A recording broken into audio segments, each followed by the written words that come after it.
Welcome back, everyone. This is the second video in my series of short talks on epigenetic science. In my first video, one of the biggest takeaways was that our DNA isn't our destiny. But what does this really mean? And how can we use this to help empower us? Have you heard this question before? Do some people have good genes?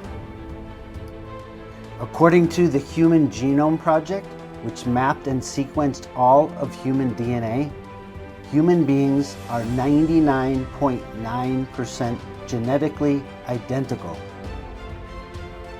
So if our DNA is so similar, what is determining how healthy we are and how we age?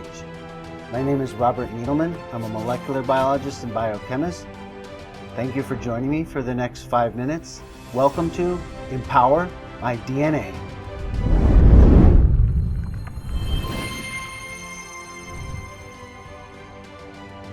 Here's a book, DNA is Not Destiny by Stephen Hine, but I really put it up here for this statement: the remarkable, completely misunderstood relationship between you and your genes. This was published in Science Daily. Your DNA is not your destiny or a good predictor of your health.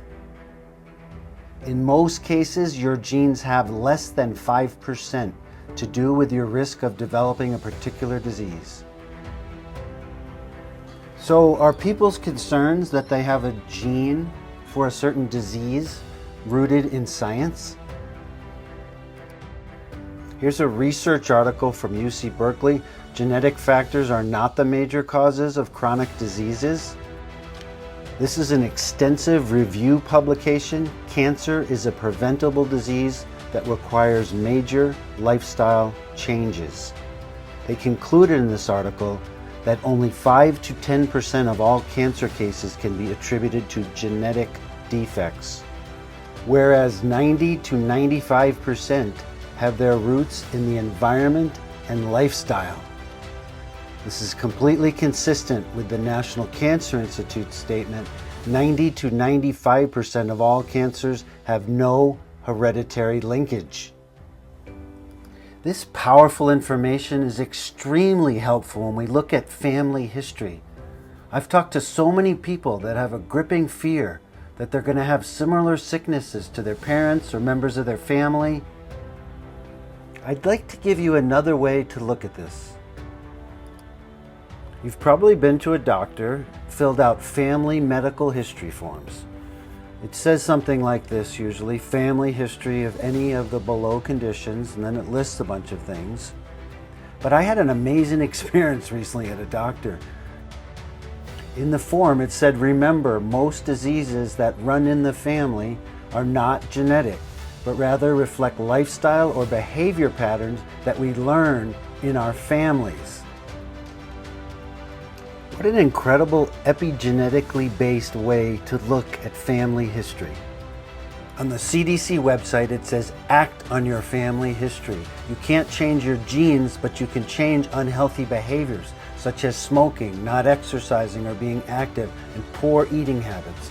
If you have a family history of a disease, you may have the most to gain from lifestyle changes and early screening tests. In many cases, healthy habits can reduce your risk for diseases that run in your family. We can use our family history to empower ourselves. How we think about our family history is one of the many ways we can apply the knowledge of epigenetics to our mind and to our actions. So to come full circle, our DNA is not our destiny. We are not at the effect of the genetics we inherit. In fact, as you can see, we can actually tell our DNA, I am the master of my genes. In my next videos, I'll go deeper into how epigenetics works and to how our cells actually choose which genes to use and when, all with the goal of further empowering ourselves in our lives. Thank you very much for joining me. Take good care. Have a wonderful day.